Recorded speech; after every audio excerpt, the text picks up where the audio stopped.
all over again. Yeah, there was a time when we were coming up, we thought that everything, every day, I couldn't wait to get old. I used to tell my father, when I get 18, I'm going to pack my stuff. And I'm moving out your house so I don't got to follow your rules no more. Amen. What they forgot to tell me that when you get 18, you don't have the money to move out. Yeah, they used to say money don't grow on trees. And you think, yeah, you may be grown, but son, I thought you was moving out. Well, Dad, you know, when I get my money together, that's the day I'm going to tell you I'm packing my stuff up and I'm moving out of this place. And let me tell you something, that whenever you ask God to have a new beginning, there must have first had been a start. Yes. And aren't you glad that no matter how you start, whether you started good, whether you started bad, that Jesus Christ will give you a new beginning. Yeah, some people can remember the day that God gave them a new beginning. And that's for about 5 more minutes in the book of Philippians. I want to take this familiar text with you this morning, Philippians 3 and 13. Our Apostle Paul is talking, and he says to the congregants there, he said, brethren, I count not myself to have apprehended. But this one thing I do, forgetting those things which are behind, and reaching forth unto those things which are before us. I press towards the mark for the prize of the higher calling in Christ Jesus. For a few moments he says to the people, I count myself not smart enough to know everything. I don't know about you, but I've had some friends, they know everything. If you're talking about brain surgery, they've never been to medical school, they'll tell you how the brain is set up. And they can even do brain surgery without even doing their first operation. You talk to some people about automobiles. You say, man, listen, my car been acting up. It's making this funny sound. Tink, tink, bang, bang, tink. Man, you know what that is? That ain't nothing but your starter. You go to the shop and say, listen, I talked to a friend and they said it's my starter acting up. They put the car on a lift, they bring it back. The mechanic says to you, I don't know about that friend you got that said that was your starter, but I believe you just need a tune-up.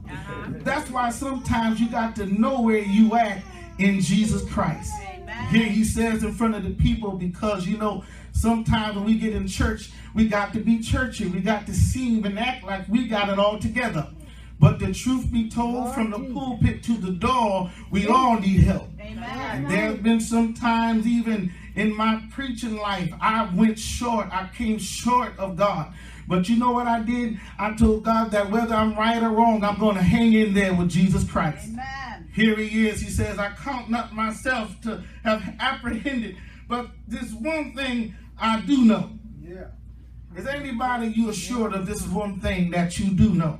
That whether, if I got to go by myself, I'm going all the way this time with Jesus Christ. Amen. Yeah, I used to watch those saints, and I used to get tickled because me, my brother and sister, we be cutting up, and you see them saints, they start riling up in the church, and the spirits start getting high.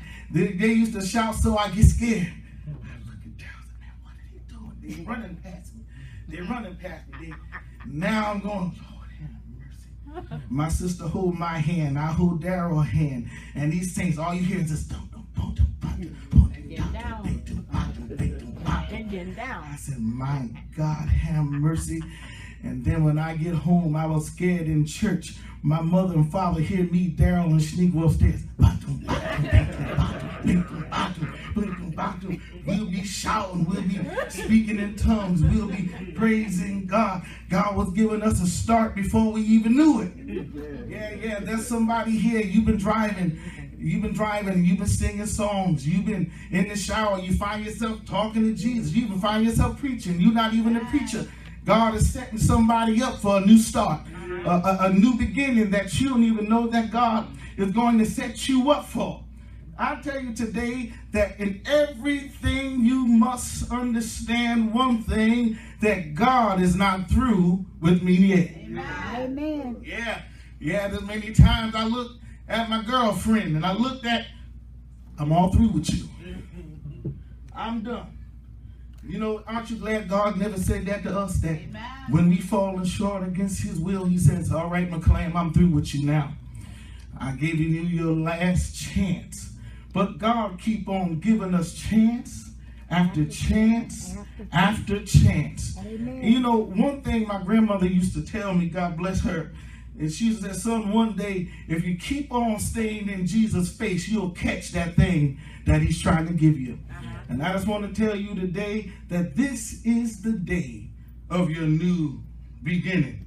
He says, one thing I do, I'm forgetting those things which are behind us. I'm about to close here, but you know, people will always remind you of the things that you've done in your past. Yeah, you argue with somebody and they'll say, I forgive you, man. As soon as you have another disagreement, the first thing they say was the thing that they said they forgave you for. Sometimes, I hate to say it, you got to forget about what you did back in 61 and 72, 82, 92. Because once you come in Jesus Christ, all things become new. Yes, I did that, but the man who did that isn't here anymore. They'll say, how is it and why is it? Because Jesus Christ gave me a brand new start. Says, I'm forgetting those things which are behind me. I'm forgetting about how I came short. I'm forgetting about what I've done to my friends. I'm forgetting of the things I've said to my brother and how we went back and forth because Jesus gave us a new start. Amen. I love my brother and he loves me. But there's been some times I just balled my lip up and I said, boy, if you wasn't my brother, I would knock you out. he would knock me out, he said. Then when we started preaching, my father would have to pull us apart from us sometime. I said, this is my brother, and he act like he a stranger. My father said, listen, y'all are one. And in every relationship, sometimes it's a give and take. And now that we're one, Darrell, it's our time for our new beginning. Amen. You know, sometimes Darrell, he makes me upset. If I don't officiate the service like he do, he'll get up, stand right up. I'll be sitting right there. I'm going, y'all just tell the Lord thank you. You know what I do? I wave my hand and say thank you. Because this is my brother. We have a new start. We have a new beginning. And I just want to tell you, don't let nobody mess up your new beginning. Amen. Because once you say out your mouth, this is our new beginning, the devil's going to test you. The enemy is going to come against you. Do you know most relationships are happier before you say I do? Amen. Once you say I do, I'm going to stay with you, do good and bad. It seemed like the devil just started knocking at your door. You were like, when we were going together, when you was just my boo, we lived in perfect paradise. And now that we said I do, the devil started knocking at your door, saying, oh, you said this was your new beginning. You're going to stay together through sickness and through trouble and through health. You got to understand that that's a trick of the enemy, and don't let nobody stop you from your new beginning. Yes.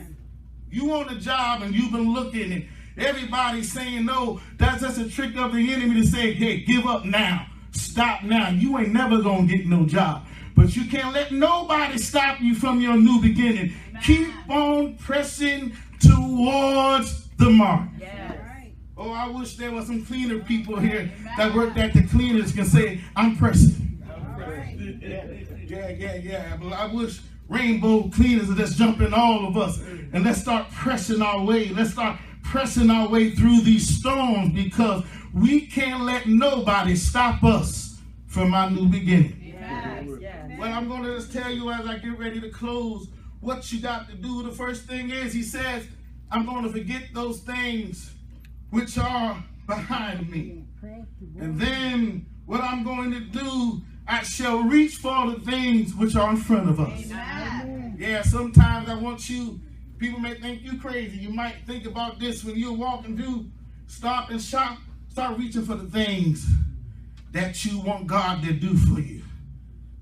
Sometimes I'm in my car. I know people think I'm crazy. I got my hands up to my windshield and I'm pushing them down. God, give me more power. Give me more grace. Give me more love in my life. Give me more understanding of the word. Give me some peace. I'll be pulling the things. You need to start pulling the things down, reach high. I like when they say don't reach for the things you can. This mic is not a struggle for me to get to. I need to reach for the stars. I need to reach for the things I don't think I could have. The things that the enemy said I'll never get, I'm going to reach for that. And when they said I ain't going to make it, I'm going to reach for the thing that they said I wasn't going to be able to do. When they said you ain't going to amount to nothing. You know something? I'm telling with Jesus Christ, I'm everything. And I'm going to reach for the things that seem impossible because Jesus Christ is by my side. New beginning, he says, let us reach for the things which are before us. And I just want to tell you that the world is before you. And I don't care how dark it is in your life. And I don't care where you at in your marriage, in your home, at your job, in your church, with your friends. I don't care how dark it is. The world is before us. Yes. You should reach out and watch God start to bless you. I never forget, as I close, I wanted a car.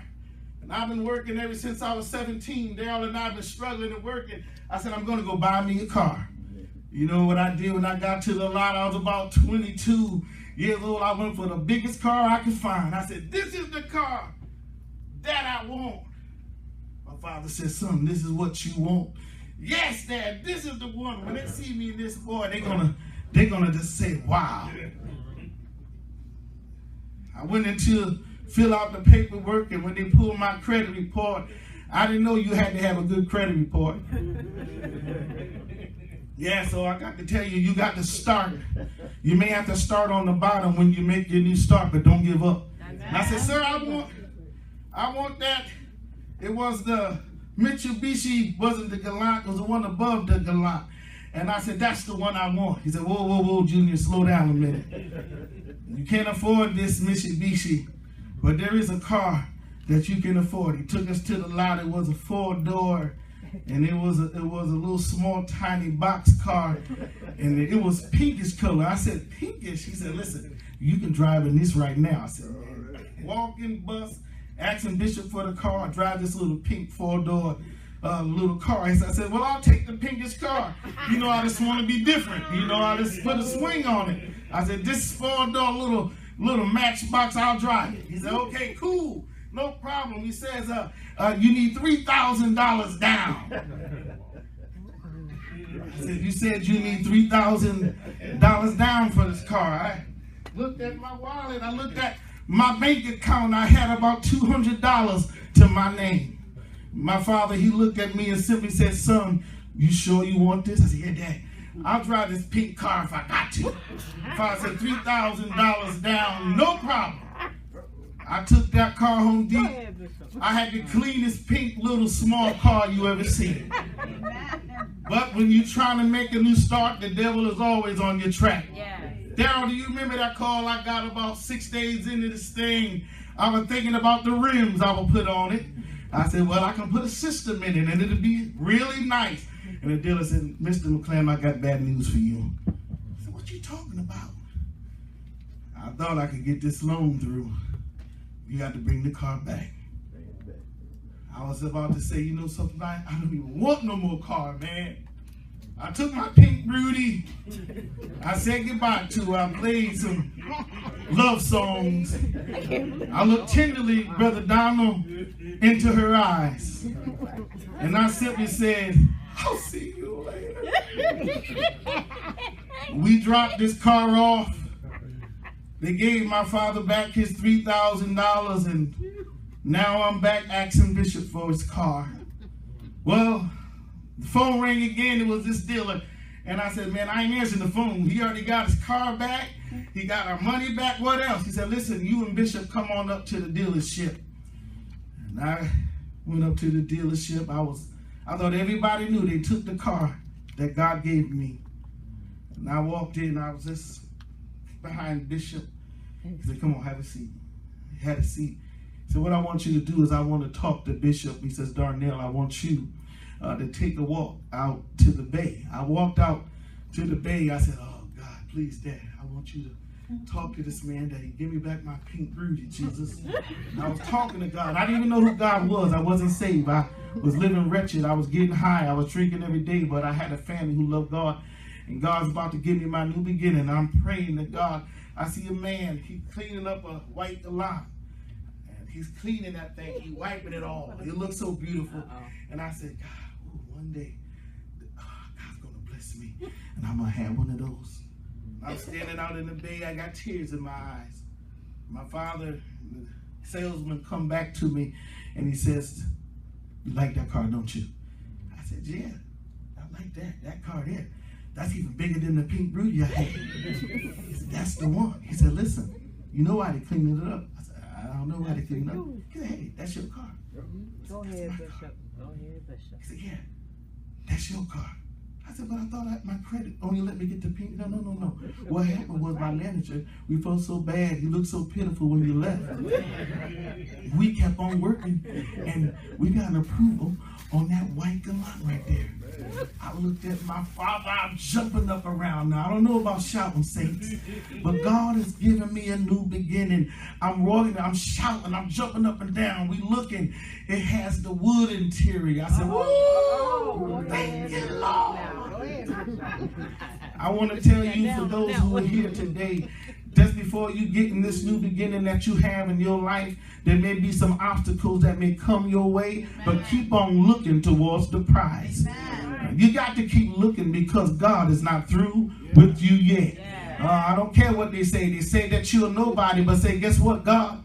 He's not through with me yet. And when God get through with me, I shall come forth as pure gold. And I don't know about you, I walked away crying, but when I left, brother, I left leaning to the left. Me and my father chilling in this white galant because I needed God to give me a brand new start. There's somebody here today, God is about to set you up for your new start. God's about to set you up and put you on straight street. God is about to make your enemies leave you alone. They're not going to like it. They'll be talking about you. But while they're talking about you, just lean to the left. I dare you that when you get in your cars today and as you get ready to start your new start, I don't care if you're 17 or 72, just lean to the left and say, God is about to put me on a new start. Well, I got to close here now. I'm closing because I told you to get out early. The week Dad died, I couldn't hardly sleep. I couldn't sleep because it seemed like he had unfinished business. I couldn't hardly sleep. And I wake up in the middle of the night and I told my brother, I said, I dreamed about Daddy last night. And I dreamed Deacon Hunter that he was in glory. And when he got the glory, Moses came out and took him on a grand tour. So I was, Bishop, how are you? And I was sleeping and I was dreaming that Moses came and said, Bishop, what's up? Let me show you around heaven. Here goes my father and Moses taking a grand tour, meeting all the saints.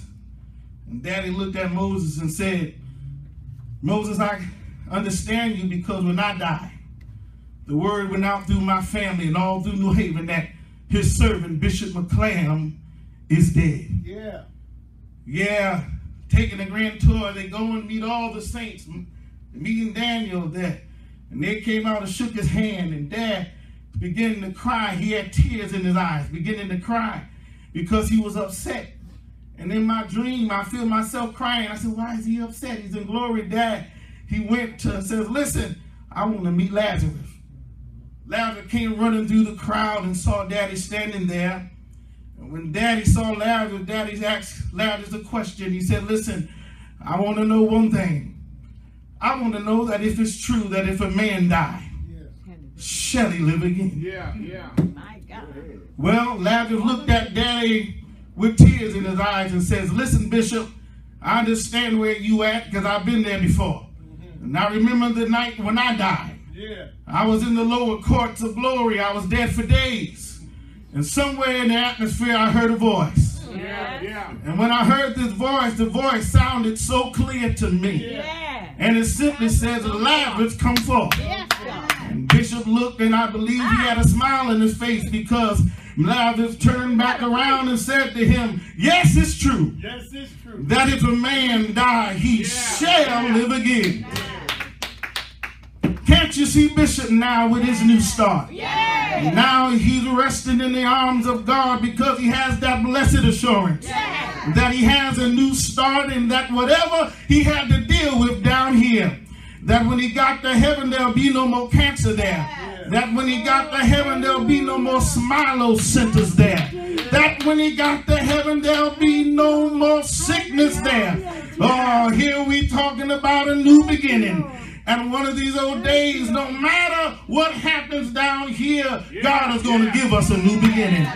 Is anybody here going to walk into your new beginning?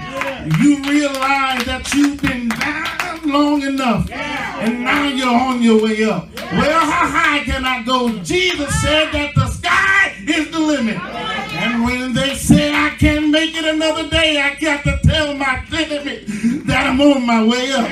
That this is my new beginning. Is anybody here, as I get ready to sit down and say, listen, this is my new beginning. From this day forth, I shall know that I'm going to forget about the things which are behind me. Now, come on, saints, let's keep pressing. Pressing forth towards the mark of the prize of the higher calling in Christ Jesus. Oh, Dr. Kimber, I feel Baptist this morning. Praise God. This is our new beginning. Let us now know that the God of your salvation, that the God of your salvation, that the God of your salvation, he's not through with you yet. This is our new beginning. What a great word today. Amen. Yeah, a new beginning. What a great word today. Amen. God bless you all. To Reverend Dr. Kimber. Amen. God bless you for coming today. Amen. And to each and every one here today, God has really opened up his word to us today through our pastor Darnell McClam. Amen. What a great message today. Amen. Brings tears to my eyes. This message was wonderful. Amen. God bless you all. If anyone desires prayer, you may come now at this time. If not, we're going to have our offering at this time from our deacons, our trustees. They shall come. They shall take our offering today. Amen.